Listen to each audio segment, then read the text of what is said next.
you so much. Thank you. Great to be back in Central Florida. Thanks so much. It's a beautiful day, and we've got a pretty important announcement to announce the appointment of Florida's next United States Senator.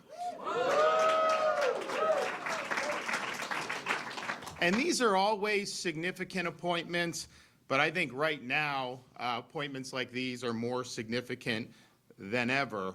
This is a time for action and a time for Washington, D.C. to deliver results to the American people. There are no more excuses for Republicans. We can't choose the easy path here. We must be able to do what it takes, make the hard decisions necessary to usher in a revival of the American experiment. Now, President Trump's election was remarkable, and he earned a mandate for change. And yes, the results themselves, winning the popular vote, winning the swing states, was certainly something that's noteworthy. But what was more noteworthy is no candidate has ever had to endure a flurry of bogus prosecutions and 2 assassination attempts and having the entire legacy media apparatus doing everything they can to prevent his return to office. So we as Republicans cannot squander this opportunity. And that means we need a Congress, both the House and the Senate, that will rise to the occasion and make history. No more business as usual in Washington, D.C.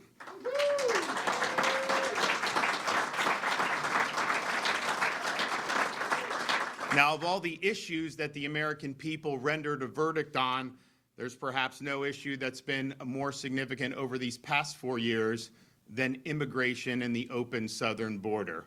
The American people do not want to have our borders opened.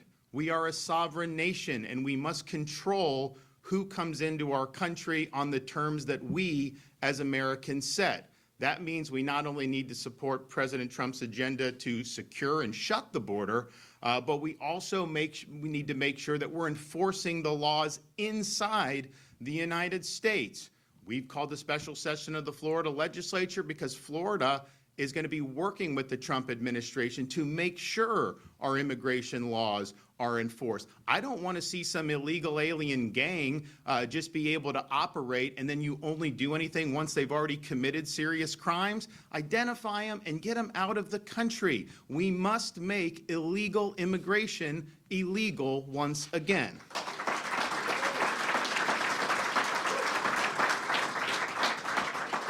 The other issue that clearly animated voters' momentous decision in November is the economic crunch facing people all across the United States of America. This economic crunch is government-induced.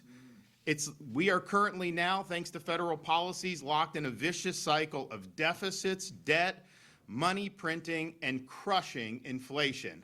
We need Republicans in the Congress to stop this spending spree once and for all. Downsize the federal government, eliminate wasteful programs, abolish certain agencies, and empower the states to take over the functions that our founding fathers originally intended. Florida has shown that this can be done. We have cut taxes every year since I've been governor. I have had the opportunity to veto billions and billions of dollars in wasteful spending, and we have paid down 36% of the state's historical debt. From the 1840s to the present, we've paid down 36% just since 2019, and it's not an accident that because of those policies, since I took office in 2019, Florida leads the nation in economic growth amongst all 50 states. We've shown it can be done. They need to get it done. We also have a mandate as Republicans to restore our constitutional order. Our founding fathers never intended there to be a fourth branch of government, this sprawling administrative permanent bureaucracy. We cannot tolerate a massive concentration of power that is unaccountable to the American people. We must reconstitutionalize this federal government. We also understand the role that the courts, particularly Supreme Court justices, play in enforcing the Constitution, and particularly the constitutional limits on federal power. We need a senator that understands the important role that Senate plays in confirming Supreme Court appointments as well as lower courts. And the model for justices need to be justices like Clarence Thomas and Samuel Alito.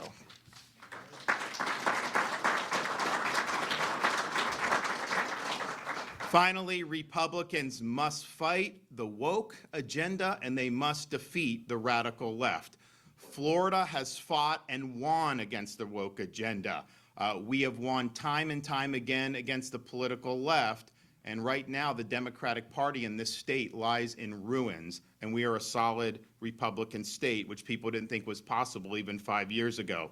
At the national level, we need to rid our institutions, federal agencies, universities, corporations of the pernicious woke ideology and woke agenda. We need to restore common sense, and we need to restore basic American principles throughout our society once again.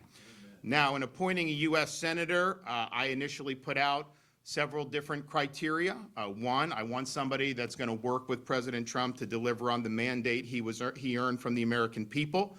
I want a senator that's going to be willing to lean in against the excessive spending and cut spending and stop the inflation.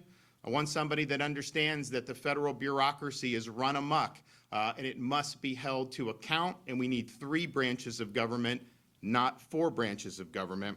And we need somebody that understands the fight against illegal immigration, is willing to shut the border, and importantly, make sure any legal immigration to this country is putting Americans first. Can't be bringing foreigners in to displace our own people in key positions. So this is something that I thought about long and hard. We did a lot of research. We got a number of great candidates throughout the state of Florida, and many of them, I think, could have done a good job. But the final criteria I used was, because you can say all those things and say you stand for it, I wanted somebody with a demonstrated record of delivering results on those important issues. Talk is cheap. We need people that have demonstrated fidelity to these principles with their actions. So that is why today I'm proud to announce that I am selecting our Attorney General, Ashley Moody, to serve as our next U.S. Senator.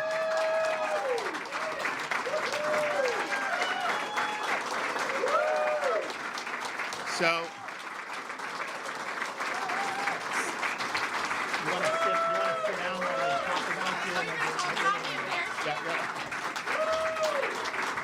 you? So, many of you know her. She's obviously been on the ballot twice statewide and won big victories. She's honorably served our people as her time as Attorney General over these last 6 years. She's a 5th-generation native of Plant City, Florida, in the Tampa Bay area, and even was named queen of the famous Strawberry Festival back in her youth. She's a triple Gator graduate of the University of Florida, and she's built an impressive resume as a commercial litigator and as a federal prosecutor. When she was an assistant U.S. attorney here in the Middle District of Florida, she handled gun and fraud cases. Later, when she was in the Tampa Narcotics Division, she was recognized for her prosecutorial excellence by federal agencies. In 2007, she became Florida's youngest circuit court judge at the tender age of 31, where she championed initiatives for at-risk children and expanded access to legal representation for vulnerable Floridians. And that's all great, but really where the rubber hits the road is once you get an opportunity to serve statewide in the state of Florida and be the Attorney General, are you just biding your time, or are you making the most of it to deliver big things for the people that sent you there? And I'm happy to say we've had an Attorney General who has been somebody that has acted time and time again to support the values that we all share, whether that's illegal immigration, opioid and fentanyl crisis, human trafficking. She has stood strong time and time again. Most recently, in this past year, filing lawsuits and joining lawsuits to take on the weaponization of law enforcement that targeted then candidate Donald Trump. She took on Jack Smith for his politically motivated persecution of the former president, fought back against the rogue Attorney General of New York for for her politicizing justice, led the Florida investigation into the second Trump assassination attempt in Palm Beach, even as the federal government continues to try to block her efforts. She's been a national leader in fighting the Biden administration on many different fronts, including on immigration. She's not only filed more than a dozen separate lawsuits, but she's actually won against Biden with his reckless border policies. She's demanded appropriately the impeachment of Alexander Mayorkas and the designation of Mexican drug cartels as foreign terrorist organizations. In her role as AG, she has stood strong for law and order. She believes in putting criminals in jail, not releasing them back onto the street where they will offend again. She does not support soft on crime leftist prosecutors. In fact, we have removed prosecutors here in the state of Florida, and she has stood with us every step of the way, and we have won those lawsuits as a result of her efforts. She's also rejected DEI, ESG, gender ideology, and supported our efforts to ensure Florida's education is free from impositions of the radical left. When COVID was raging, few were willing to stand up across this country. We in Florida established our state as a beachhead of liberty, as the free state of Florida, and she was with us every step of the way. We beat the Biden administration that had continued to keep our cruise lines closed, and we liberated the cruise industry because of her lawsuit. We also beat Biden on the employer vaccine mRNA mandate, which was going to have people lose their jobs if they didn't take this shot that many people didn't want. So her efforts were really critical in achieving those success for medical freedom. She was also a staunch opponent and helped us defeat Amendments 3 and 4 in the most recent November election.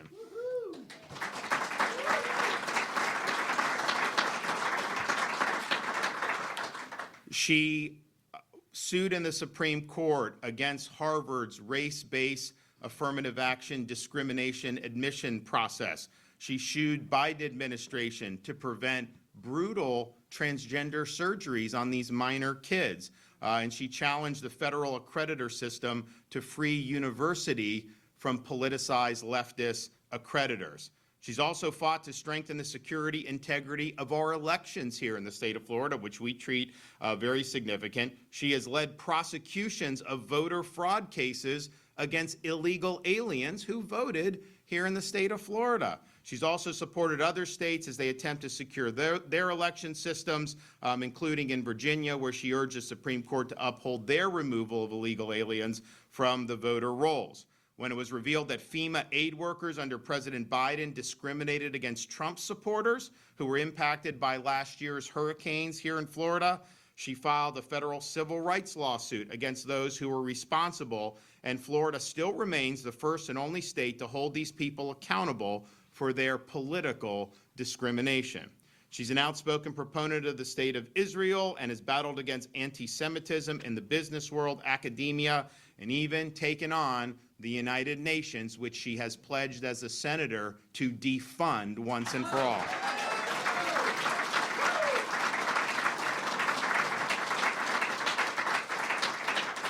She has fought against overreaching federal agencies like the ATF, the EPA, and the FDA to protect the rights of law-abiding Americans and to prevent bureaucratic entities from encroaching on our God-given freedoms.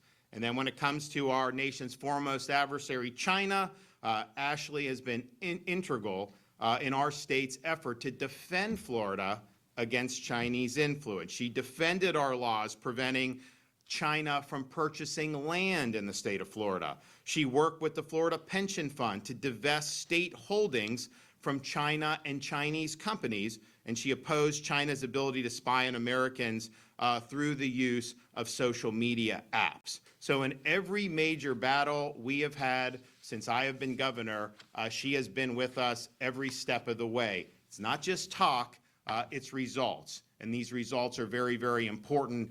And she understands the gravity of the moment. We may not have an opportunity like this in the near future. This is a once in a decade, maybe even once in a generation opportunity.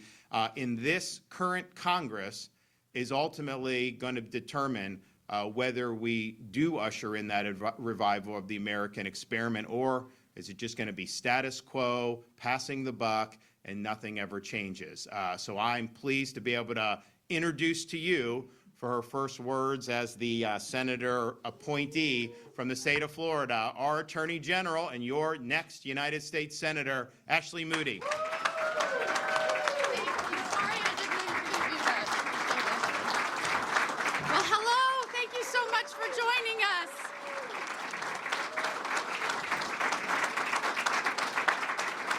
In true Governor fashion, he gave me a mere couple of hours to figure out what I was going to say to you.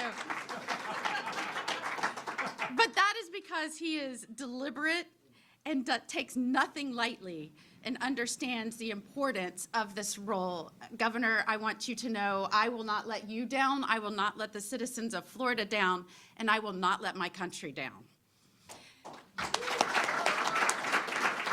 It was just 6 years ago that I met this very eager, passionate guy who wanted to be the governor of Florida and said, if we go in there and we implement conservative policy, if we scale back, make sure we return this to a limited government, we will prosper. And look at what Florida has done since.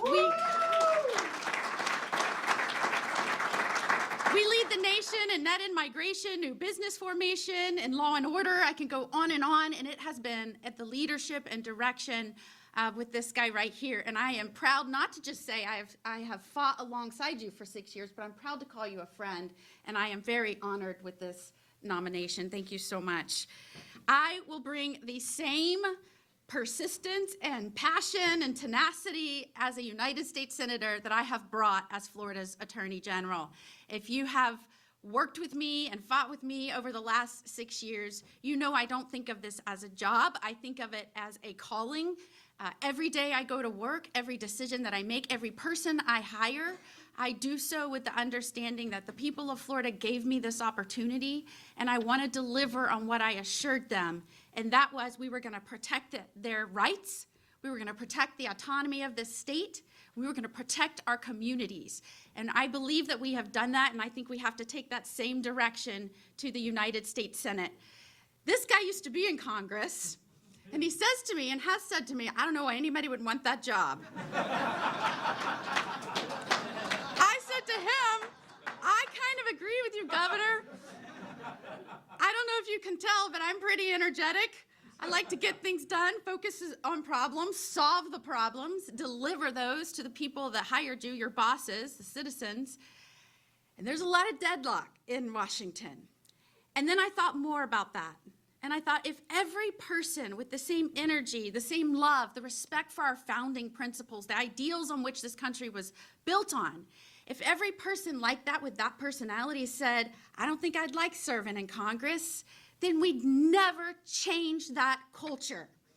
And so you're probably right. I probably won't like it.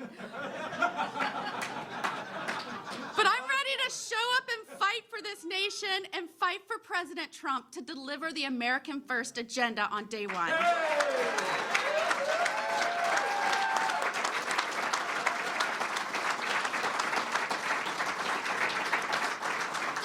What has angered me the most as Attorney General, as I have had to fight the Biden administration over the last 4 years, when we have seen policy after rule, after financial decisions, spending out of these agencies, as the agencies have gotten bigger, as they have taken more power, as they have tried to tell the states what to do more and more and more, all that does is take the will of the people, the want of the people through their elected representatives in Congress, and turns this into a country we don't even recognize anymore. And whether it's agencies making these decisions when lawmakers should, unelected bureaucrats, or whether it's international organizations making decisions that our lawmakers should, we cannot stand for that. The only way to return this country to the people who govern it, is to make sure we have a strong Congress doing its job, passing laws, and actually approving the regulations that these unelected bureaucrats are trying to cram down on the American people. And I pledge to you, as a United States Senator, supporting the REINS Act, supporting any effort to rein back in our out-of-control federal agencies, make sure politics is pushed out of it, make sure we bring down spending. I am all for that, and I've got the backs of the American people, DOJ, and President Trump on that.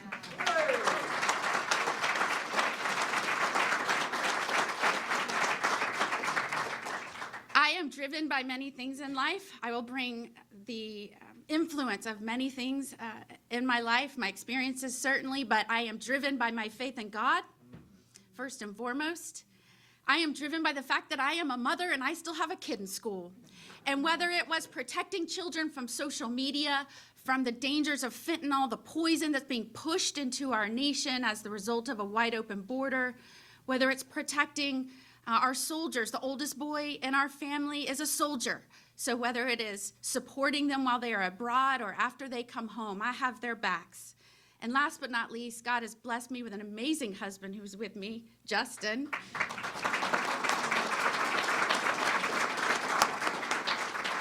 When I told him I wanted to leave the bench, now mind you, I may be the first senator, Governor, I don't know if this went into your plan. He was most excited I'm a trained accountant, so I can shrink the bloat of the federal government.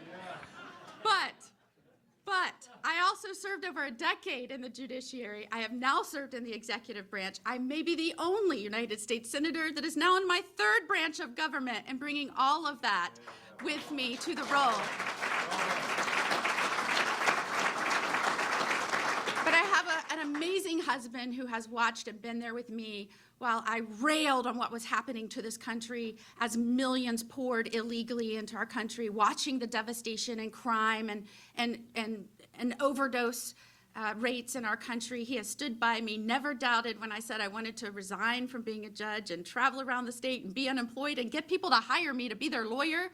He said, I've got your back, partly because he's my husband, partly because he's a law enforcement officer and he knew he needed someone as the top cop that had their backs. So, to my husband, law enforcement officer, and my new family of law enforcement that has been with me over the last 6 years, you better believe, as a United States Senator, I will work for you, those that stand on that thin line between chaos and order, between safety and crime. I have got your back. I've got your six. And we will all work to protect the American people and make all of our cities and states stronger and safer together. And so I have one message right now to President Trump and to my new colleagues on the United States Senate. America first. Let's get it done. Thanks so much. All right.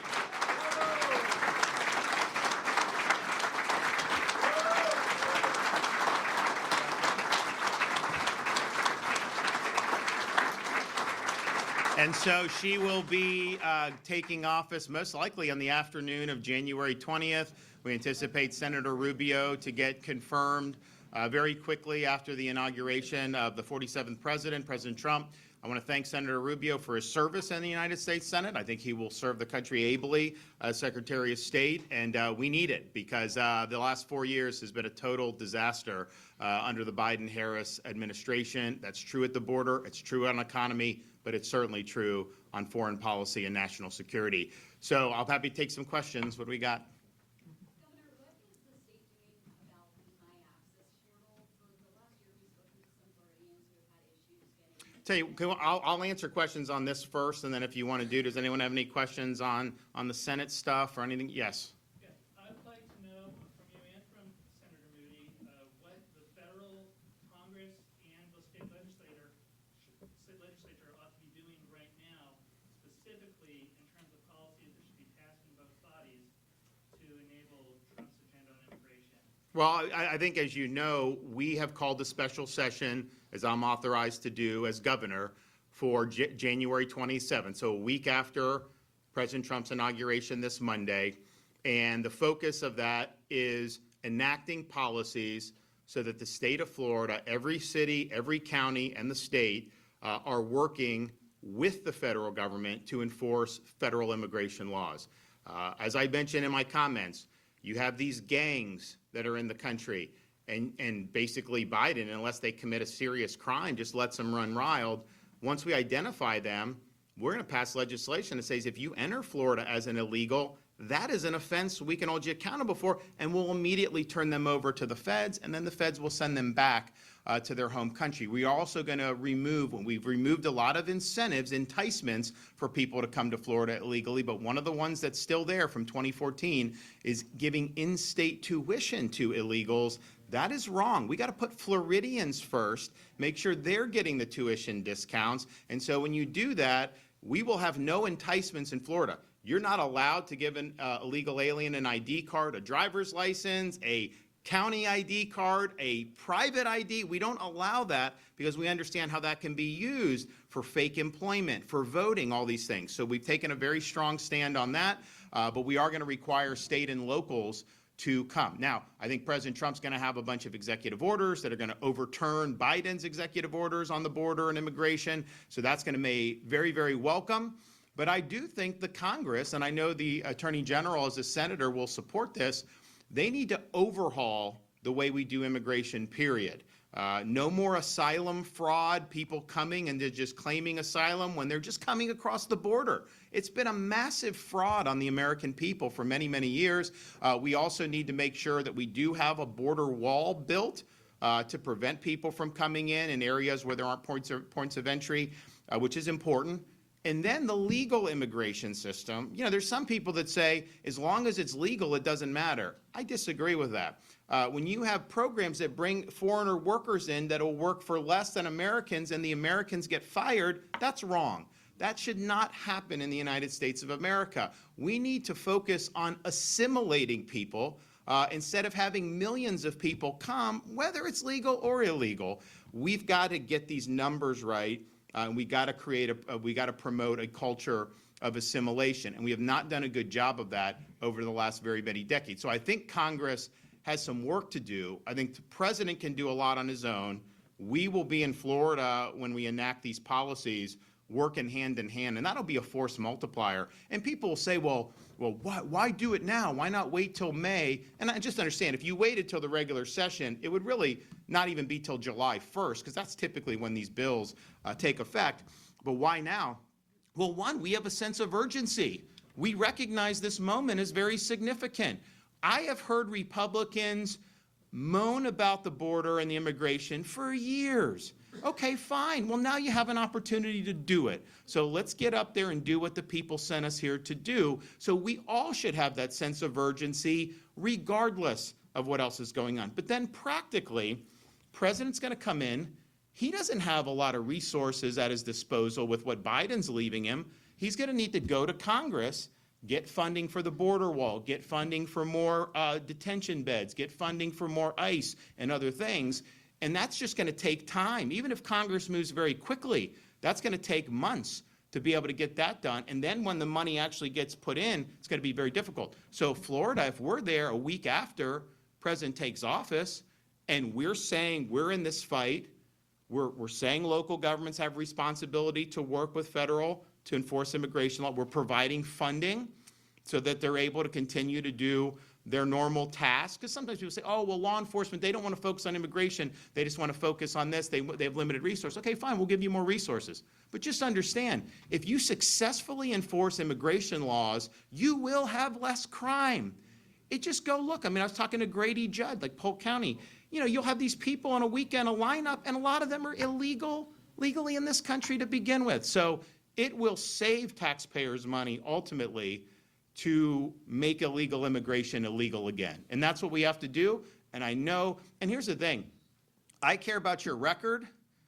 Ashley Moody, as Attorney General, never had any blemish on immigration. It was always strong.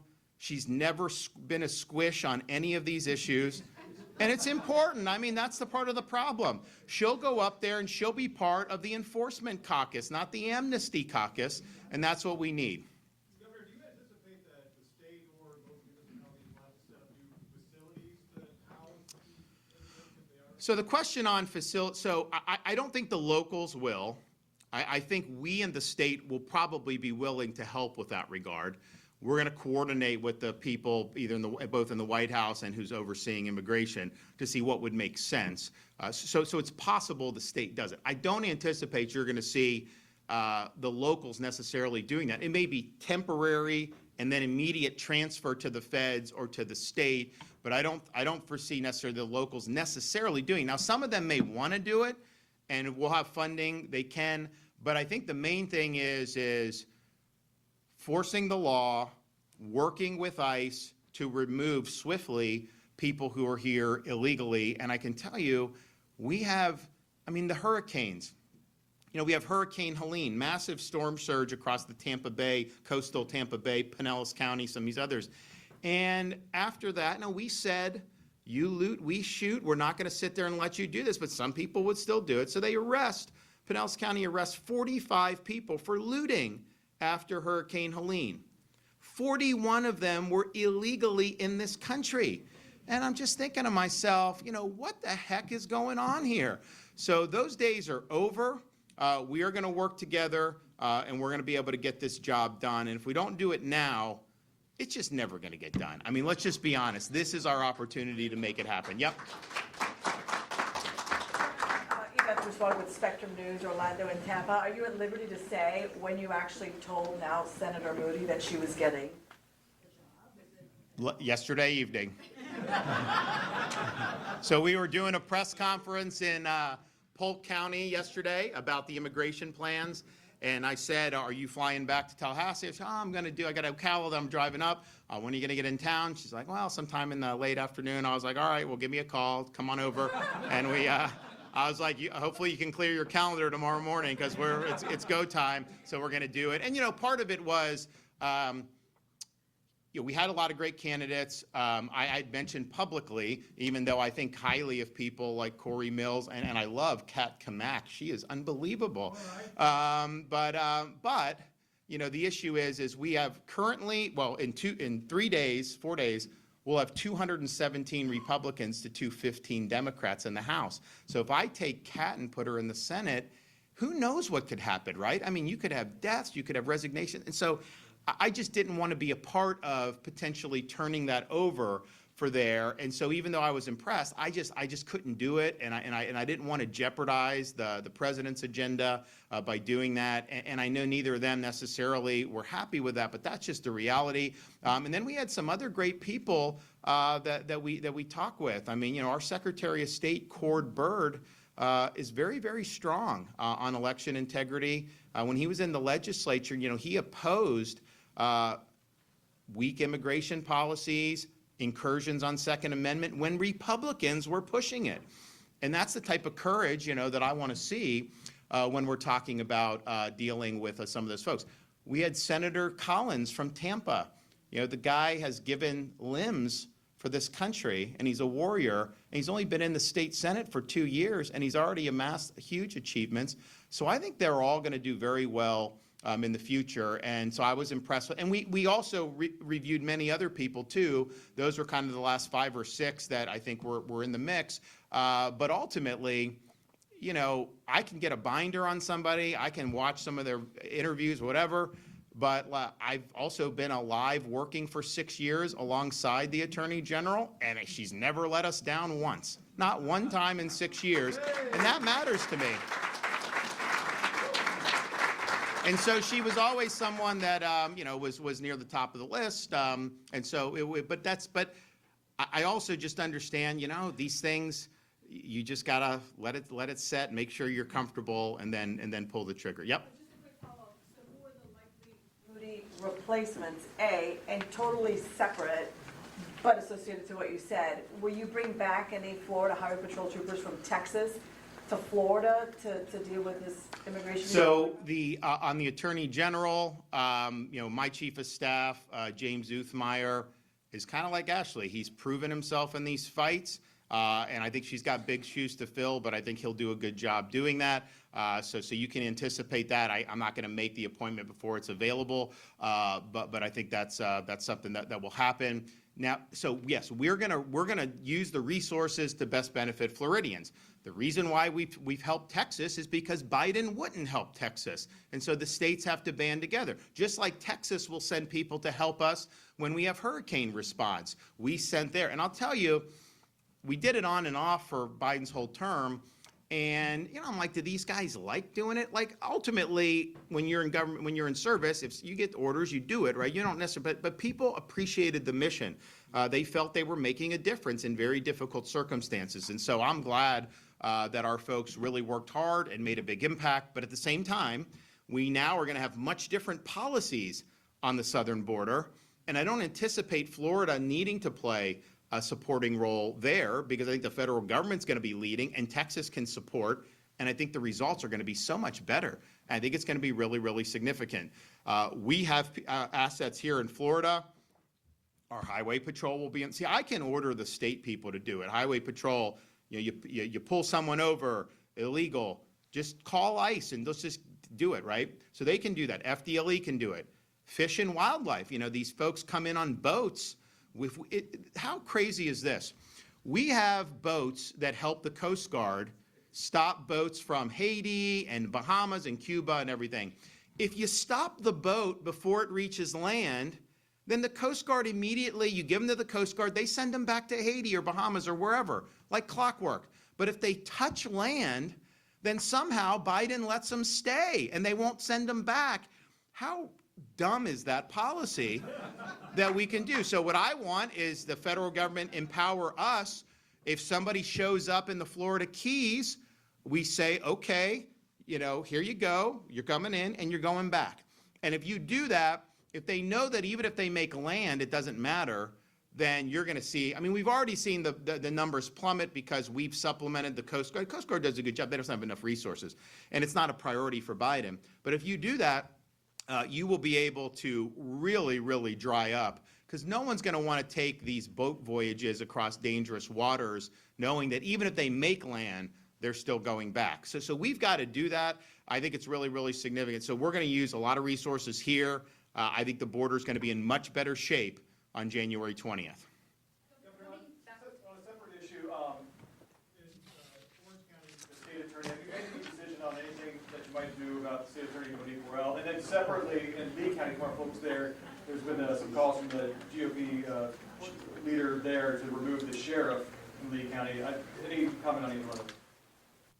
If you read Florida's Constitution, the governor has the constitutional authority to suspend elected officials at the county level for based on a number of criteria: misfeasance, malfeasance, incompetence, neglect of duty, drunkenness. There may be another one or two, but those are the main ones. And when a public official triggers those, they only need to trigger one of it, I won't hesitate to act. Monique Worrell did that in her first term as state attorney. I had people asking me to remove her for a long time. And I said, look, I don't like what she's doing, but you got to give me the goods. And so they finally gave the goods. And I think one of the problems with how that went down is, the Florida Senate has a rule that says, well, if they file lawsuits, then we're just not going to bring them to trial in the Florida Senate. And that let her basically just skate through, and she could say, oh, I was unjustly suspended. But what if you go in front of the Senate and they convict you, then that's the end. So I hope the Senate, and I'm going to talk to the Senate president about changing that rule. They can still delay if they need to, but I think they've incentivized these people. Andrew Warren went to court for like 2 years, and he lost. We won that, but he never went in front of the Florida Senate. And yes, he got voted out of office, or he got voted down when he tried to run again. But a lot of that is because Hillsborough County is now nominally red county. This judicial circuit is blue. So in a presidential election, if you have a D next to your name here, there's not many places in Florida that's true anymore, but here you have a benefit, right? And so she was running against the incumbent that was not affiliated with a party. So in a partisan race, but whereas if the Senate had acted, I think it's going to be different. So now here we are. People are in office. So if you conduct yourself in a way that triggers my constitutional obligations to suspend you, I will do it. I will follow through with that. And so So it's not just about here, it's anywhere in the state of Florida. Folks should just be on notice.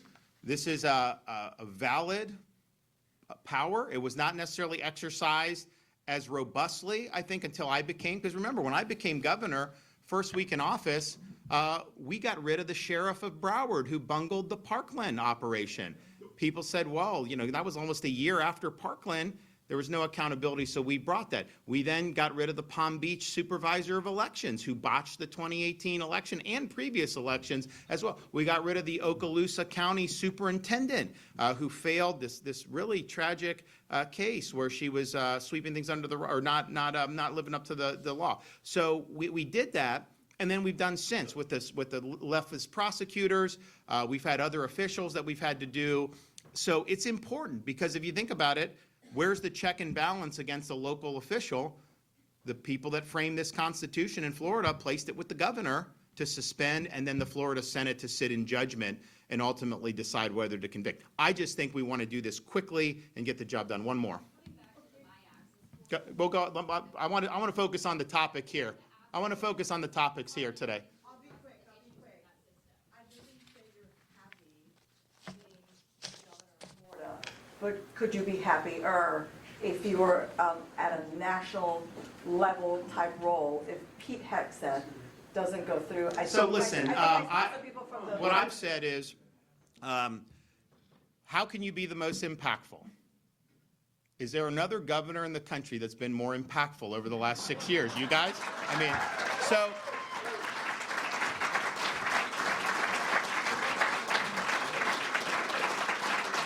And you know, it's not just the governor. I mean, the attorney general's been there. We've had some great partners in the legislature, done a lot of great things. You know, sometimes it's been smooth, sometimes it's not been so smooth, but eventually we land the ship and get things done. And that's true whether it's look at what we've paid off for state debt. We have the lowest per capita state debt in the entire United States of America. If the federal government could follow that, we'd be in much better shape.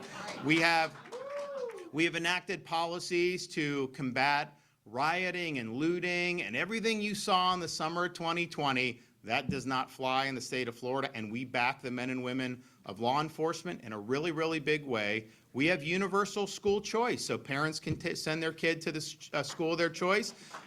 We have more school choice in Florida. If you just looked at Florida school choice, we have over a third of the entire country's school choice participants, which is phenomenal. We also, now we used to say Florida is where woke goes to die. We killed things like ESG and DEI and the entire woke agenda. We got it out of our schools, and people know that stuff's just not going to fly in the state of Florida. We also stood strong when very few were willing to during the most hysterical days of COVID. When I was saying I ordered the schools to remain open, oh my gosh, what the flack I got for that. Are you kidding me? Teachers union suing us, trying to get the schools closed. All these things, and yet people will come up to me to this day and say, if it wasn't for that, I don't know if our family would have been able to make it. Our kids needed to be in school. We did an executive order because the legislature at the time wasn't willing to legislate. We banned forced masking of school children in the state of Florida, and that was very controversial at the time. Now it's something that's good. And if it wasn't for Florida during COVID, this country would not have recovered. We wouldn't have gotten out of the lockdown culture. We're the ones that broke the back of the Fauciism that was in this country. And that was a very important role for this state to play. Election integrity, we've led the nation in election integrity. On issue after issue, we've delivered big results. So ultimately, it's, are you making a big impact for the people that you represent? I'm not saying Florida governor is the maximal you can possibly have in elected office, but it's pretty darn close when you look at that. And so we got more work to do. Fortunately, we've been able to accomplish whatever I promised to do, I've done, and then some. So we're basically playing with house money at this point, and that's great. And we're going to do more, and we're going to keep having fun.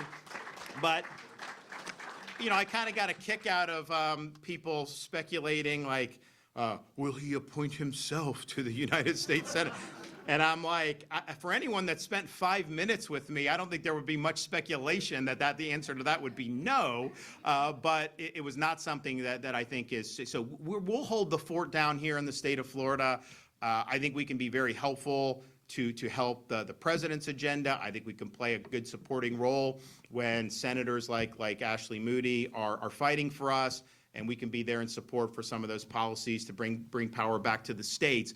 But this is really, really significant. We basically have an experiment ongoing in this country when people vote with their feet. And if you look over the last many years, we've been the place people have come to.